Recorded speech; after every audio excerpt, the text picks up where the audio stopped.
Hi, I'm Frederik, co-founder and CEO of Secfi. And I'm panicked about Howard's health after the Palooza event.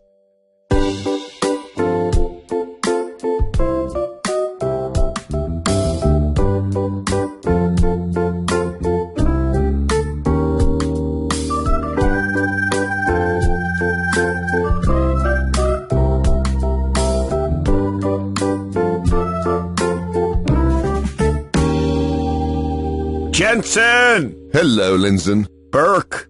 I'm here. There's two of you. Burke is welcome back here because he threw me under the bus, Canute. Yes, he did, and that was hilarious. All right. We may include him in are you ready? You think do you have your computer open to look up stuff? I do not. It's all in the brain though. Oh, so don't you worry. AI. Yeah. All right, well, Canute, welcome. Well, thank you. We got a lot going on. You got Hans in town. Yeah. So Morton just flew in as well. Come on. No. It's the foursome. I know, right? The gruesome foursome. So wait, you're staying with Hans. It's the other way around, really. Hans is staying with you. Yes. Morton's staying with Morton. Yes. Who are you staying with? I'm staying with Ellen still. Good. For now. And we're waiting on, there's 6 or 7 friends of mine that drive Rolls Royces, and I'm really hoping they don't listen to the podcast. So Ethan threw me under the bus, as you know. He thinks he remembers me hitting a Rolls Royce. Yesterday I went to the game, first Suns game with Kevin Durant, and they didn't slip, thank goodness. So we got Durant back, and maybe we'll make a run. It's a mixed team. A little bit young, a little bit old, but boy, Ayton, Booker, and Durant. They got some good players. We shall see. They won. It was a good game. They didn't play great. Durant really struggled. Yeah, 27%. Yeah, he was throwing up knuckleballs. Yeah. He thought he was a pitcher.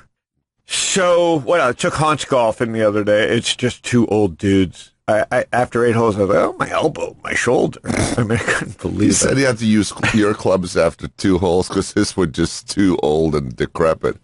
Yeah. And then I'm trying to think what else. We had Palooza this weekend. So Frederik from Amsterdam came into town from Secfi. And we had such a great discussion. I said, come on the pod. So yeah, we had 160 people in town this weekend. How did you think it went? I'm beat. I think it went really well. Great people, great conversations. Met a lot of nice new people. Next time, I think we're going to need to have more Howie. Oh, is that the rumor? Yep. Why? Because you're great at what you do. You're a good presenter. You're a good interviewer. You're funny. You know what you're talking about. Damn. I this age, this 57, when we used to do this show, I would run it was like a Broadway show. I'd run every inch of it. And you give the inmates an inch and they take a mile. So I guess I got to come back. It was lightly produced this year. I wanted to just listen to some of the fund managers in the company. So I was just kind of sitting myself acting as a guest. Right. Just to catch up. And I enjoyed it, but it seems like people wanted me to do more. So next year I gotta get back on stage. It seems like Fireside is awesome. Higher chairs, higher up on the podium, fantastic. All right, well let's get into it today. I'm trying to think if there's anything else. First time you're 19. What'd you think of the event? Ethan, and I'm 20. Oh, I literally wasn't even trying to be funny. Fuck, Ethan. What did you think of it? Planning those things You're is 20. no joke. I am. Did you have a birthday since you started here? No. Right. But last time you met me, when you first met me, I think I was 19. So. Okay, good. Well, I do listen. I think, what is an internship like been under the great Howard Lindzon? You learn a lot. Hi! You know what? If you learn a lot, Canute, do you think he learns a lot? I think he does. He's a wonderful kid. I know, but you shouldn't prop him up too much. He might think, he'll get to stay. No, we talked about it yesterday. 1 year. Fred Wilson started the internship's 1 year. Analyst 1 year. Well, how many months are you into this? 4. You know, 4. I applied for USV 1 year. And? Analyst didn't hear back. Well, actually, That's top of the food chain. Yeah, We're 6, 7 rungs down. Get in where you fit in, you know? Get in where you fit in. Ooh, good Canute, saying. any thoughts around that? stories that you have I for don't us? fit in anywhere. Seeing that I'm too people want tall. us to banter more. I'm trying to think of something that's happened funny to me. I was just overwhelmed by all the people coming over and saying, how great the podcast is, and they liked the banter. It was your moment of fame. I know. Yeah. Well, it's one of them. You were upset because there was another tall dude there, and people were coming up to him and saying, "Are you Canute?" So we have a sign made for you at the next Palooza that said yes. With arrows on it. I'm Canute. Just a sign over your neck like a cowbell that says, "Yes, I'm Canute." Right. But Sam, who's the other tall one, he's like 1/3 of my age. yeah, it's a good group of people. I would say, we had Greg from Axos Bank show up just to talk to people. We had Steve Hilton from Meritage Homes, founder, CEO, now chairman, $4 billion home builder, talking about prop tech, lack of prop tech, but also, supply chain, labor issues. Right. Yeah, it was fascinating. And then from Riviera Partners, which is a big recruitment firm, product people and engineering, just talking about highest level what these people see across the market. So it was great to have the founders there get those point of views and make these networks. And it's good to be back though in the studio. So this is an interesting conversation. People need to listen closely. If you have kids, friends who work at startups, I don't think a lot of people understand all the issues that go with your equity. People are excited to work for a startup, and they really need to negotiate, their equity, and they also got to understand how to navigate when they exercise the equity and all the meanings. So we're going to have an expert on the show. Fred is one of the founders of Secfi and CEO. He's been, I would say, at the very center of both this boom in equity prices and what it meant for founders and for lenders. He'll explain the product and the company quickly. And then obviously, as a derivative of this tech crash, we've had a really long year because the market's just dried up at a double the scales that happen in the regular market. So we'll walk through this trough that we just got through and how we see the other side and mistakes that were made by a lot of companies with RSUs, et cetera, culminating with the Stripe price round. So a little geeky, but a really important subject, and it's a really cool company. So Fred's in Amsterdam today, right? Yes, he is. All right, Fred, let's get him on. Yeah. Fred. Yeah, hey there. Hey, Howard. How are you? Hey, buddy. Secfi today. Yeah. Tell us a little bit about it. Secfi is a financing platform and wealth manager for startup founders, execs, and anyone actually that works at a large venture-backed private company that owns equity in that company. That's really our expertise and how we help folks make better decisions effectively. And so where's the company today? In terms of like size? Yeah. Well, the company is, what would you call it? Like Series B-ish stage? Yep. We have about 60 people in the company. Like the platform helps in multiple ways. Like we have people using a freemium platform that they can use to model out and make better decisions around their equity. There's about 40,000 people on the platform. So that's quite a few startup builders and founders, you could say. Mm-hmm. And then we have paid products like liquidity financing that they can take out. So they can lend against a private company stock, for example, to take out some early liquidity, or wealth management solutions. So let's talk recently. I don't know if this is going to be kind of a bottom in the market or just more of the same. Let's talk about the Stripe case. Stripe was one of the largest private companies, and they just did a round down about 50%, and the money raised was for the employees. So let's walk through what people missed and don't understand, and going public, why this might have been a bungle by Stripe not to go public earlier. Yeah.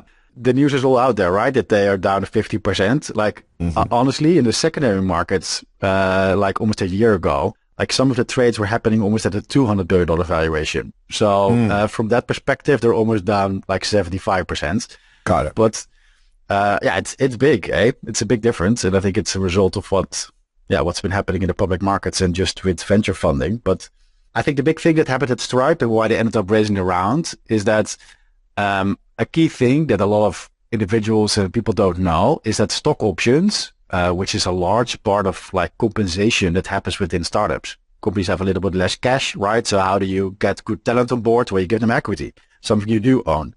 And when like a venture-backed company reaches like the IPO stages, about 19% of the cap table, so equity ownership is actually in the hands of employees.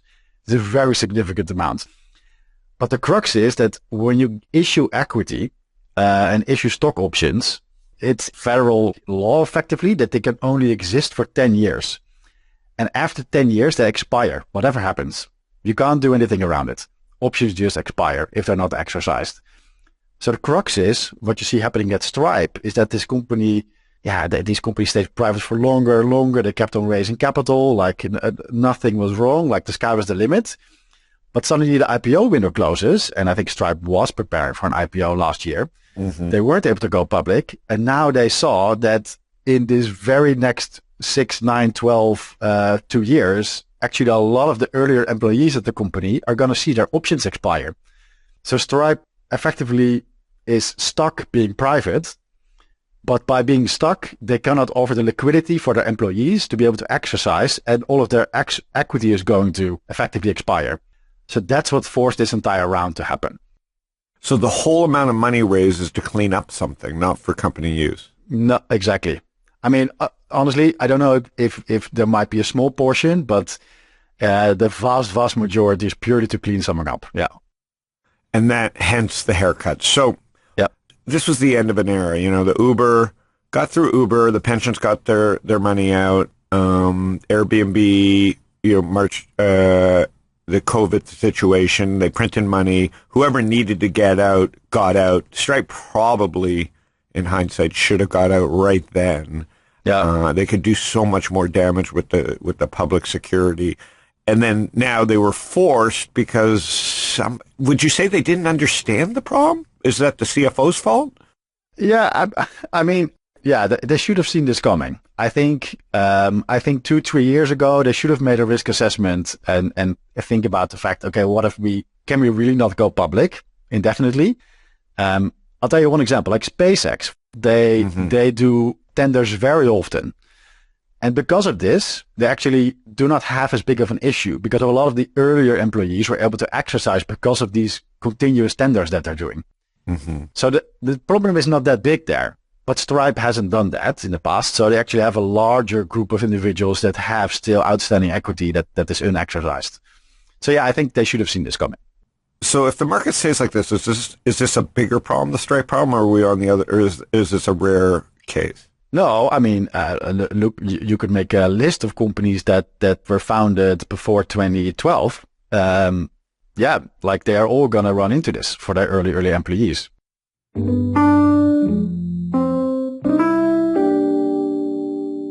So now let's take what we've learned. Starting a company today, how should people, from the employee side and the company side, how should people think about SecFi? Because you can come to SecFi, SECFI, and get the calculator, do all this stuff from an employee side. Yeah. But when should a company start thinking about SecFi? When they raise a Series A or a Series B? I think it's more Series C, honestly. I mean, we can help the founders and the CFO like make some smarter decisions around how to manage their equity and who to give what. So we do this, but if you think about broader education, like it's usually when you get a bit of a broader and larger employee base, and the valuations go up a bit more significantly. Okay, so a Series C founder, there's two things. There's SecFi reaching out to Series C companies explaining the business of SecFi, correct? Yeah. And then there's Series C employees and founders that discover SecFi or know about SecFi, and they come to SecFi, correct? Yeah. And so how does the process work?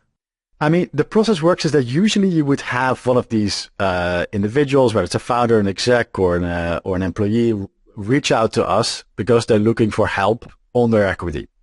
And why this usually happens at Series C stages or Series D stages is that before that point in time when the company's worth maybe a $50 million valuation, and I know we can talk about the crazy valuations on Series A happening at like $1.5 billion valuation 2 years ago. Yeah, but that's over.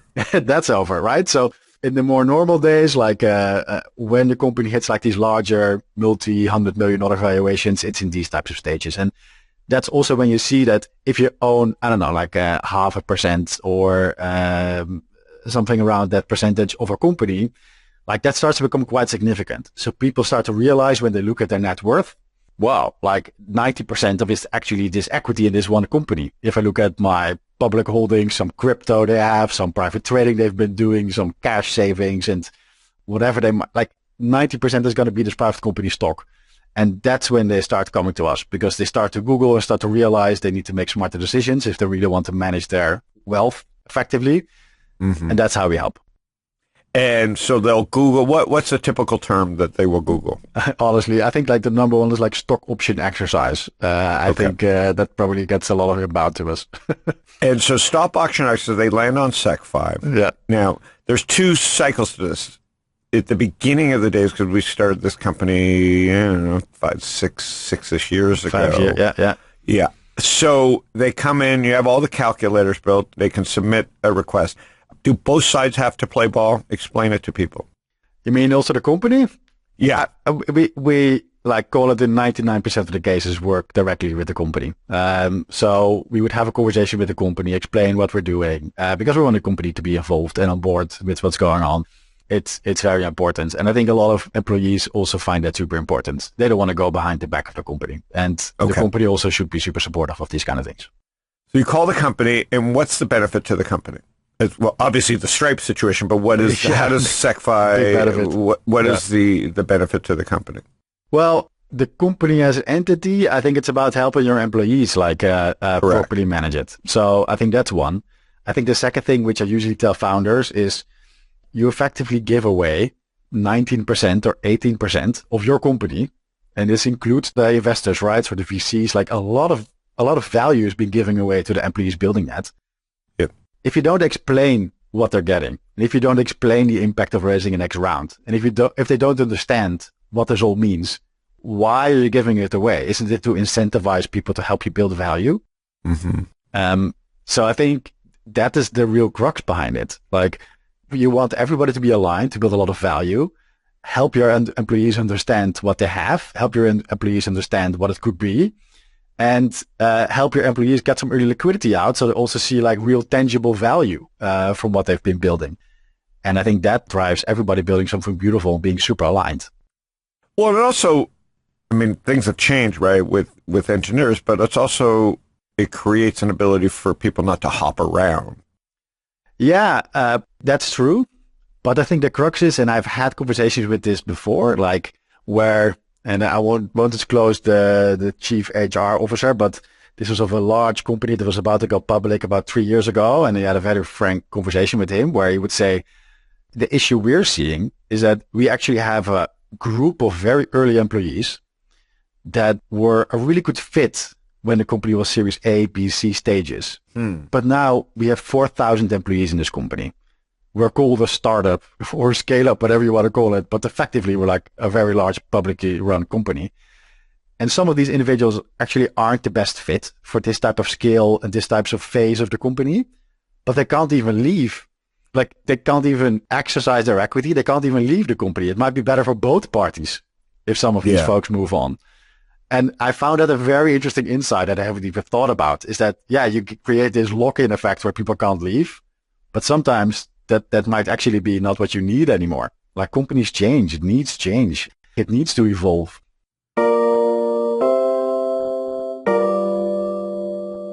Now, let's go back to the company and our own struggles, right? We're seed investors. We invested way back, a 4-ish million valuation with Wooter and you.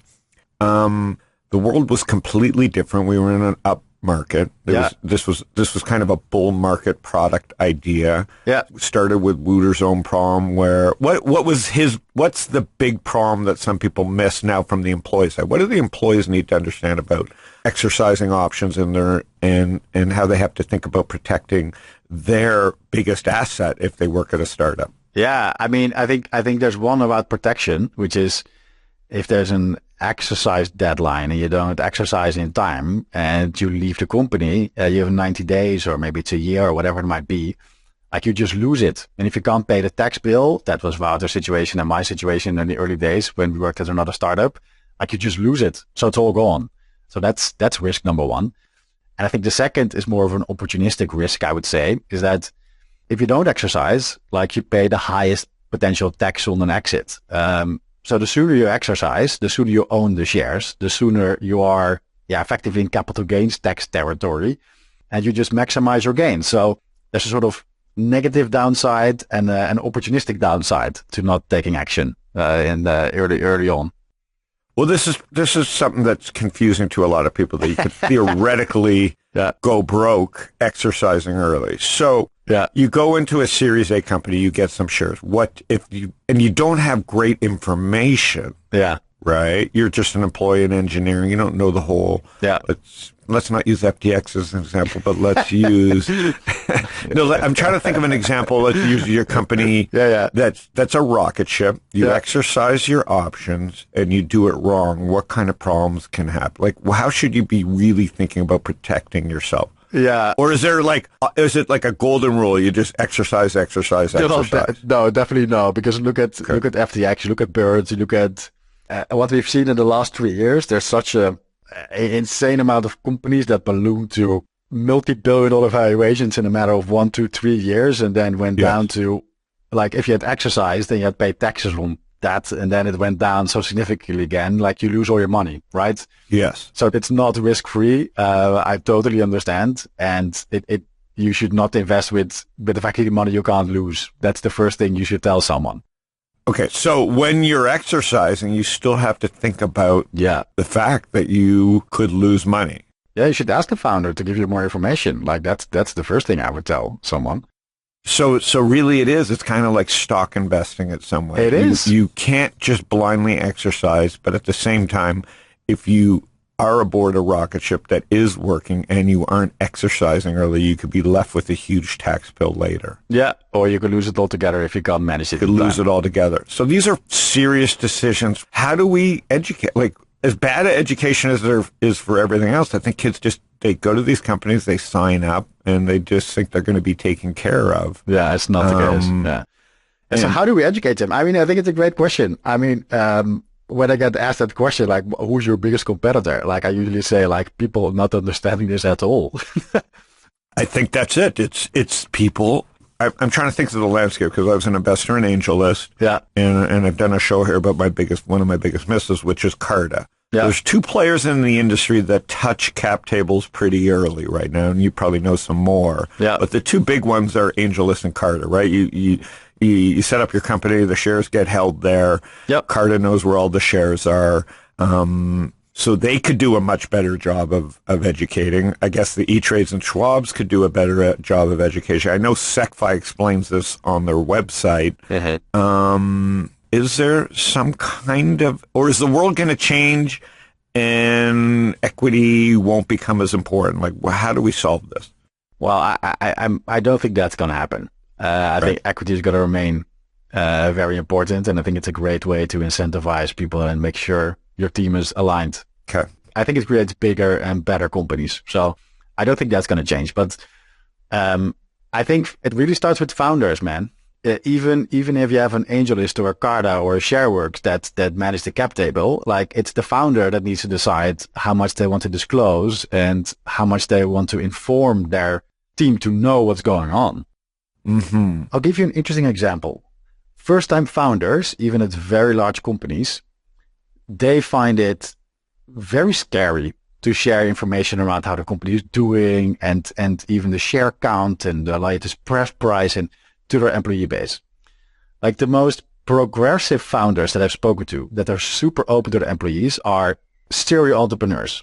It's really night and day in terms of difference and how you communicate with them and how they understand this immediately that they need to do this properly.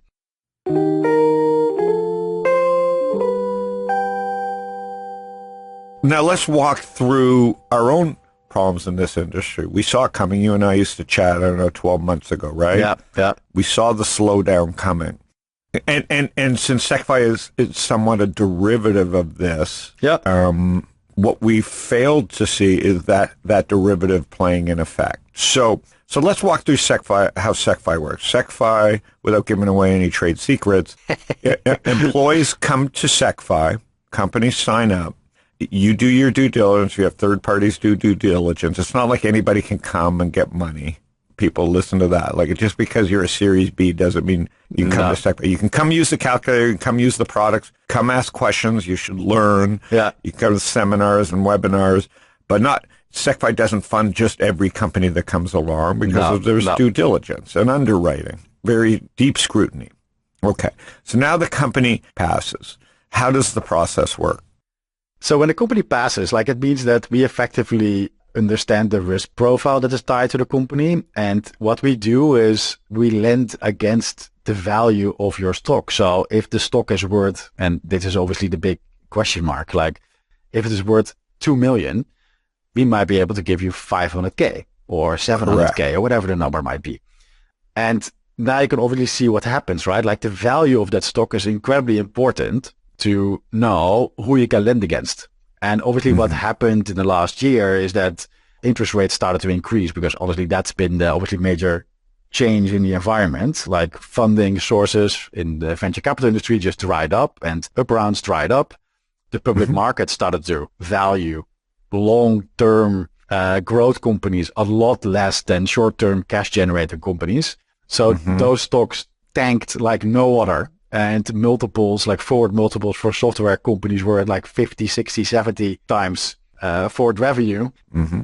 And within 6 months' time, it dropped to like 10, 12 times. Like Snowflake, who's the leader, is like at 14 times. But the peer group, these are great publicly traded software companies, are maybe doing like 8 to 9, 10 times. So you have this large group of private companies that are valued on the last round that they raised, when a sovereign wealth fund, a SoftBank and Tiger all wanted to like come into private companies at like 60 times. The company maybe grew 2 times, which is amazing if you have that as a growth rate. But if the multiples go down 7 times, I mean, you can sort of see the disconnect in what value is at the moment of a private company and what we can lend against. So for us, this was a major shift, obviously, in terms of like, okay, we really need to step back and assess and wait this out before you can really lend money again. Wow. So internally, we come out of this, and this is such an incredible product. There's going to be a lot of, listen, there's always one-off deals that can happen at these 1 or 2 great companies. Yeah, that's happening. People are willing to finance it. Like, you can't win all the deal. But one thing that's great about Secfi and this category is the liquidity it creates, right? Like, the whole point of this is to bring liquidity further down the pipeline. So as much hate that we throw at the banks and as much hate as we want to throw at the government, the systems have held pretty well. Right? There's still a lot of risk in the system. But products like Secfi and Card and AngelList are really there to provide, extra liquidity into the system. They're not perfect because these are private markets. And there's no free lunch, in that these founders really need to educate themselves and call on the Secfis and really talk to their founders and really talk to, their wealth managers and really start asking real questions about this stuff. Because it can be devastating to make, these mistakes. There's, this is your money. People need to watch it. And so the other thing that we talked about at Secfi as a firm is, like, you created this incredible trust. Someone has $2 million worth of Pinterest stock or Uber stock, and you've done this for hundreds of people or thousands of people, and you lend 500,000 or 700,000, or in some cases 7 million, depending on the executive and the size of their certificate. And one thing I always, and I've talked to Fred Wilson about this in the VC stage. I remember, 4 years ago coming to you guys saying, guys, you can't let this money go out the door. You've done this incredible service. People have named their kids after you or their first boat. And I've seen many of them. It's in our contract, by the way. We can name their first child, so. Yeah. So, something so important in this industry is when you've put trust around a product to do more with that customer. So something that you've launched recently is wealth management, right? Like you've created that first piece of wealth for that customer. Now you want to be working with that customer for the rest of their life. Goldman Sachs, I always say one of their tricks is in Carta and AngelList and Secfi have this hack, I would say, or Goldman Sachs has the ability to know where these certs are. They call on the founder of the late stage company and they say, we'll give you a loan, we'll set you up, we'll do all this for you. And that's how Goldman works, right? They sit there like the black evil squid that they are, because they can. Okay, forgetting legal, not legal. These are the rules of the game. This is how the game is played. And they have this unfair advantage because of information and because of all the services they provide to latch onto that customer forevermore and charge 1% to 2% forevermore without ever having to have done the hard work. Okay, that is the game. You can't hate the game. You can hate the players. One thing we've always talked about is if you're building, and I talk about this with all financial founders, and we're doing a lot of wealth tech, is if you're building this trust, then you need to hold on to the customer. So talk about how you now have thought through extended product lines for the company. Yeah. No, and we spoke about this for years, obviously. And I think we really saw the culmination of this when the first wave of IPOs started happening, which I think was in 2019-ish. And we helped a lot of individuals at Palantir, for example, and at Uber, like back in the early days. And when their company started to go public, like you just saw these individuals come back to us and ask the question, how do I diversify? What is a limit order? Effectively. Like they just have never been working and never had this amount of wealth and never needed the knowledge to be able to like manage that properly. And they would come back to the player that apparently had a lot of financial expertise, and we do. And they remember that. And yeah, I think that started evolving over time. So we launched, like a wholly owned RIA that just does full wealth management for these individuals now that we help. And in some cases, it's even individuals that don't even do financing with us. Like that might not be the best option. That's okay. Like, you're not obligated to. But just the amount of knowledge and information we have on private markets and how private markets are moving and how private markets are valued and when an IPO window might open up and whether your company might be a good acquisition target or not and the implications that might have for your stock, like purely the knowledge this company has on this one single asset, which defines 95% of your net worth, it drives people to us. And it makes us very effective in helping these individuals better than the average RIA. Like, why would they have this expertise? Like, you can't blame them. Yes. So for this niche or, like a very specific subset, like we are just a very effective wealth manager. And, we understand investing just as much as we understand financial planning. So that's what people come to us for now. Yeah, it's a very exciting transition. What I'm most excited about, and Secfi covers this, yes, the markets were terrible. And yes, Secfi had, crisis moments because it's the first downturn. So we didn't know the derivative exposure of a 70% or 60% NASDAQ pullback. And we still don't know the true extent of all the venture money. I'm sure you have some guesses, and I don't want to play the guessing game, but I don't think we're a long way over from the Series B and Series C round and the growth rounds being over. Yeah. But one of the exciting things of why we love Secfi at the beginning is we don't have to pick the next bull market. The bull market is going to happen somewhere, and we're seeing it already develop in AI. Yeah. So you don't have to decide. The market is the market. Is there anything? And innovation is innovation. Like it will keep on happening. As long as innovation's happening and companies are growing, the Secfi just moves to where the puck is, correct? Exactly. Like innovation will keep on happening. Like unless you believe that entrepreneurship dies, that's then I think you're right. But that's not our belief. Like there will be new things that need to be disrupted, and it's like water, right? It will find its way. Like money will find its way into whatever sector needs to be funded, and you will see amazing companies coming up there. I got to think the Cartas of the world and AngelList I know they have interesting data, just like StockTwits has trending. In Secfi, do you get to see an early lead by who's filling out forms? Like where is it AI or biotech or 3D? For like, sure. Yeah. Like we get a lot of insights. So if you get like a social network, like 60 people from a social networking app, you just send them to spam versus getting 60 AI Series C companies. That's where you focus. Exactly. Well, I will tell you one thing. We see an uptick of usage of individuals at a certain company like 1 to 2 months before a round is announced. Like there's just statistical evidence. Like, yeah, the insiders already know. The outside world just doesn't know yet. So yeah, there's a lot of interesting insights that come out. Yeah. Okay, can we talk about, is there other products on the roadmap, or is it just quite simply we do two things well? We get your money, we manage your money. Well, manage your money is definitely going to stay, and then we get you money. It's also about getting you smart forms of money. So in terms of like financial products, like it's one of our expertises.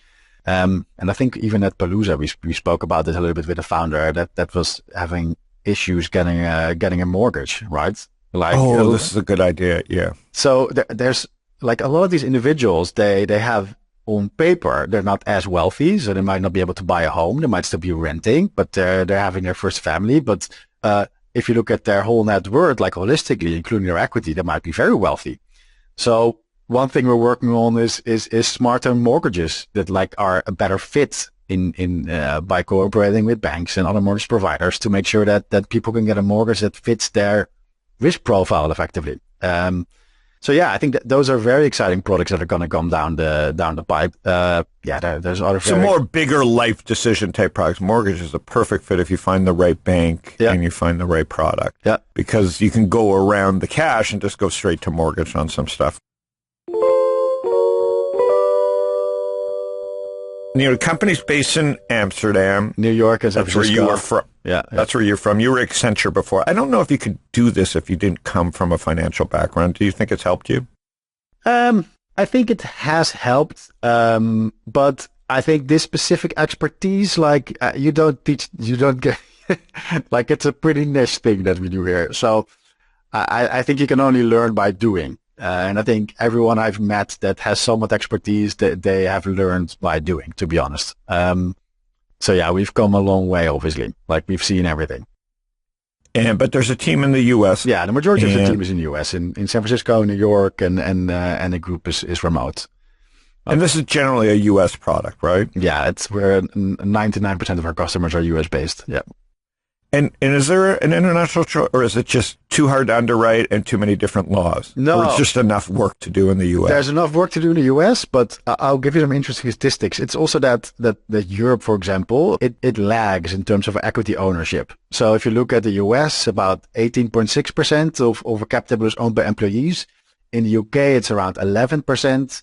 Israel is actually pretty high. It's almost 19%, so higher than the U.S. But then if you look at France and Germany and Norway and the Netherlands and Switzerland, it's really around 4 to 6%. So it's much smaller. And then the companies themselves are also much smaller. So those compounding effects lead to a smaller problem. But it is growing in Europe. And the same is true for India. The same is true for many Asian countries, is that equity ownership across the world is increasing year over year. So when you look 3, 4, 5 years down the line, like these problems are going to pop up everywhere.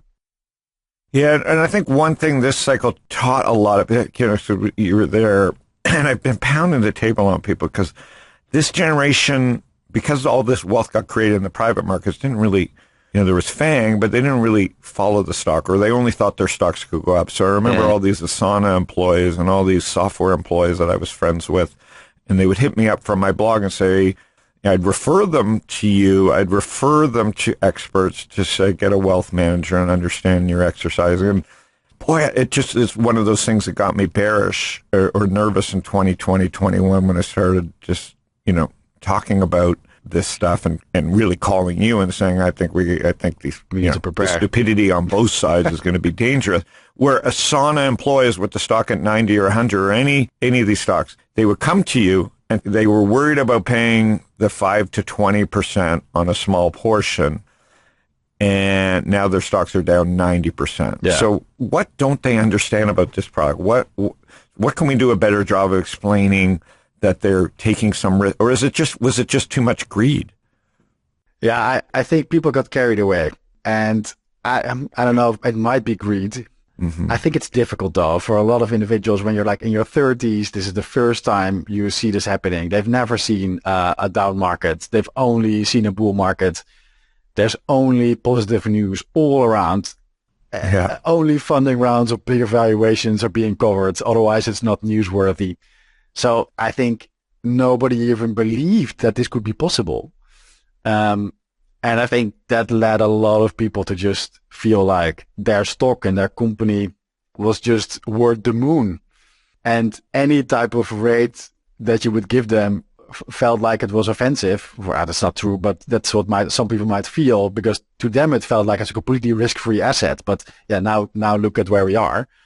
You know, the biggest thing I've always, and this is also internally, like what we preach, is like it's all about diversification in the end, even in the private markets. And when you work at a company and you own 95% of your net worth in stock of that company, the moment you can, you should diversify that. Like diversify, yeah. It's generally great. And now you have the team to help these people diversify, exactly. Right? Like, yeah, and the extended network of people like Social Leverage, your investors, a lot of good investors. Wes has done a good job. Rucker Park. And what have you learned through this whole process? Because it was always a grind, because the financial, just another thing about, you and I know this, financial products, they take 10 years. A great startup can take 6 to 7. A great financial product takes 10. Yeah. Because it's complicated. Yeah. And it's niche. Like there's no financial product that solves, it's a service business. So what is the greatest thing you've learned about this process? Yeah, I think you're right. Like fintech is hard. Like the compliance piece is complex, and you need to do it properly. You have the licensing on all sides. Like money movement, you need to get things right. Like you can't really play around. Like security, you need to get it right. You can't really play. Like all these aspects are, when you deal with money, you need to get right, and you can't do it half-ass. And I think that just creates that 1.5 to 2 years like execution window. So, like a lot of that has been built now. So that's very positive from our perspective. But yeah, it takes longer than other players. I think you're absolutely right. Yeah. There's stables in this business. There's wealth management. There's stock ownership. But now we're getting into these services that came along with tech, AngelList, Card. I'm going to put SecFi, in that category of important. It's not a famous name. It may not be easy to say, but SecFi means secure. We've always argued about this. It should just be called Howie. Howie. It would be, Howie's easy. Howie Finance. Talk to Howie. Yeah, talk to Howie. But SecFi is security finance. Do you have it's the domain name for on that, security actually? finance. Yeah. What's that? I do. But, we'll talk after the show. But SecFi means security financing, right? Yeah. And so people really need to type that, you need to pass this handle around. There's so much education on this site. There is so much to know from the calculators. And I know all the financial advisors. We were with them all weekend. There's multi-billion-dollar financial advisor event. They're all like, they couldn't put your face in there. Everybody uses SecFi, but they were excited to meet you, because you're the calculators behind all this, where people can plug in the amount of stock they have and what state they live in and when they got it and exercise prices. There's a lot of magical tools that you have built that everybody around the world is using. Yeah. You don't care about that, do you? That easy? I know, like we were talking to the Baker Tilly guys, right? And I went up to him, I said, "We're suing you." But how did that conversation go? For example. No, I don't, there's a lot of advisory firms and tax firms that are using us on a day-to-day basis. And I think like some folks have reached out, like, okay, can we build like a white label solution around this? Like, I don't know, maybe we will at some point in time, but like, we're happy. Like when these folks really need help, like they will still come to us. Yeah. Well, awesome. Great companies are built in the downturn. Are you feeling pretty good about things? I mean, you're well capitalized now. You're feeling good about things? I'm feeling good. I mean, it's gonna, we talked about it a little bit. Like, I think it's going to take another few quarters before I think the market is really there needs to be some valuation resetting happening still. So I think. But remember, for some things will get worse. Like you're optimistic because you're water flows, and it's machines, it's robotics, it's SMA, it's semiconductors. No, there's booms that are going to happen at SecFi. But people need to remember that they may not get a second chance, and that's okay. But I think, is there stuff that we can do with SecFi about trends where people should start thinking about if they have to move careers? I guess that goes to that data. Yeah. Right? And I guess I can get that in many places. But, some places won't come back, and that's what people don't understand. The next bull market won't look the same as the past bull market. I totally agree. No, I think that's already happening. Like, you can see it even in some funding. When you see like where funding is happening, like I think some of those reports are coming out already from like PitchBook and others, like you already see the trends moving, and that's not just going to change. Like that's, like you might hope that 2 quarters from now, like certain fintech sectors are going to certainly be massively funded, but I don't think so. Yeah. Now you've hit the point where I think we have to start thinking about, some outward bound advertising. So we'll talk about that soon too, because this is, as we come out of this next 3 quarters and into the next boom, I think we have to start building the brand around SecFi. That's the kind of stuff that's fun to talk about finally. Howie, yeah. Yeah, the Howie brand. All right, my man. Well, thanks for explaining. I think we covered everything. I'm going to let you go. And how is the economy in Amsterdam? How are you feeling about it? I think economy is pretty good here still. Like I think that's the difference between Europe and the US, right? The US, when it grows at like 5 times the pace. But when it goes bad, it also goes 5 times as bad. Yeah. And I think Europe is a little bit more stable, right? So it stays within these bounds effectively of highs and lows, and the US is just way more. It's like 3x, 4x of that. So it's not as bad in Europe, but funding rounds weren't as big. Weren't as exciting on the way up. No, yeah. Like good luck finding a company in Europe that received a $200 million Series A valuation pre-revenue with a $2.2 billion valuation, right? Like did not happen here. Yes. All right. So I will see you soon. I'm heading over there, but thanks for coming over to the U.S. and talking to everybody, and keep cranking. Keep cranking. Yeah. All right, buddy. Thanks, man. Take care.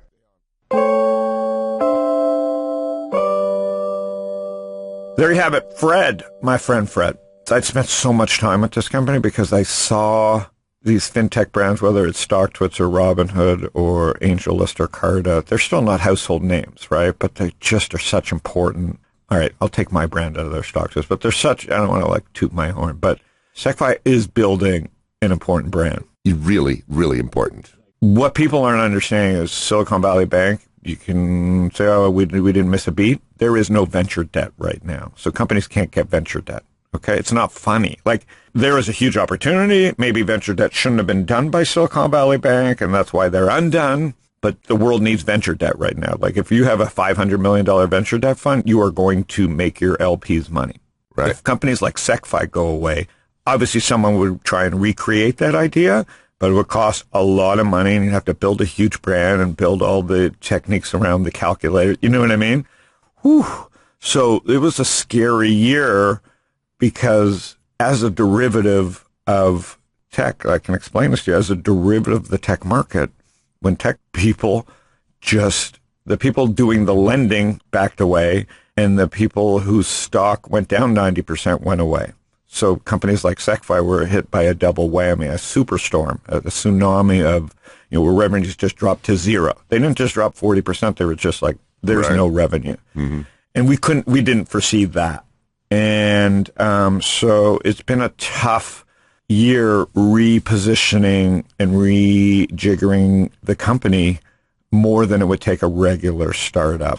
But, now that we have it figured out and got to the other side, we're positioned for this next upswing, which is super exciting, because brands like Carta, SecFi and AngelList need to be around, or we take just too huge a step back, Whether tech remains as important as it was in this last cycle or not, these were huge, important brands being created.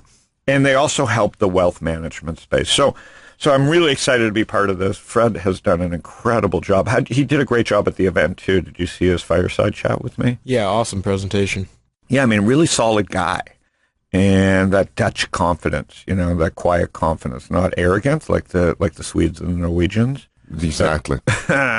So you were listening to Panic with Friends, Knut, myself, and sometimes Ethan Burke. 8 more months potentially if he behaves. We'll sit down. We talk to founders, venture capitalists, traders, speculators, friends, trying to get a little bit ahead of the market and really try and help founders, better themselves and protect, not just make a little money, but protect it. I think that's going to be a more focus for the years to come. Secfi is one of those companies. You can go to search Panic with Friends or my name. You can see us on YouTube. You can see us on Spotify, Apple, Google Podcasts. Subscribe. You will get these every Thursday. Thanks, guys.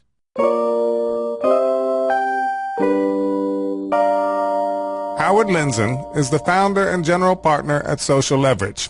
All opinions expressed by Howard and podcast guests are solely their own opinions and do not reflect the opinion of Social Leverage or StockTwits. This podcast is for informational purposes only and should not be relied upon for decisions. Guests may maintain positions in securities discussed in this podcast.